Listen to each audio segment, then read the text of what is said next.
আজকে চট্টগ্রাম বিশ্ববিদ্যালয়ের বি ইউনিটের ফলাফল প্রকাশিত হয়েছে। তো এই চট্টগ্রাম বিশ্ববিদ্যালয়ের বি ইউনিটের ফলাফল নিয়ে বেশ কিছু অভিযোগ এসেছে। সেই অভিযোগের একটা বড় অভিযোগ হলো যে শিক্ষার্থীরা যেরকম নাম্বার প্রত্যাশা করেছিল অনেকের ক্ষেত্রেই সেখান থেকে 5, 6, 10 নম্বর কম পেয়েছে। তো এটা দুই একজনের ক্ষেত্রে হলে ঠিক আছে, অ্যাক্সিডেন্টালি হতে পারে, কিন্তু অসংখ্য শিক্ষার্থী এই ধরনের অভিযোগ দিচ্ছে। তো আসলে আমাদের এই অভিযোগগুলো কখনোই কর্তৃপক্ষ পর্যন্ত পৌঁছায় না। কর্তৃপক্ষ মানে বলেও না আসলে এই অভিযোগের প্রেক্ষাপটে তাদের উত্তরটা কি, একটা জবাব মানে দিহিতার অধীনে তাদেরকে নিয়ে আসা যায় না। তো এই জবাবদিহিতার বা জবাবহীনতার যে কালচার, এটা সব জায়গায় রয়েছে আমাদের দেশে, বিশ্ববিদ্যালয় আসলে এর ব্যতিক্রম না।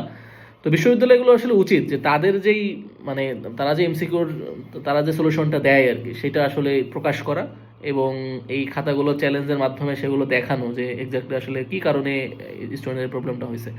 তো এর আগেও ডি ইউনিটের রেজাল্টও একই কাহিনী ছিল।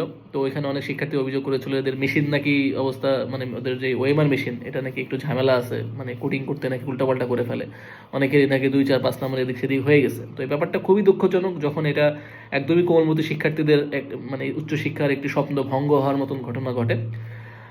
এখন ব্যাপারটা হচ্ছে আসলে বিড়ালের গলায় ঘণ্টা বাঁধবে কে, এই জবাবদিহিতার অধীনে আসলে কে নিয়ে আসবে।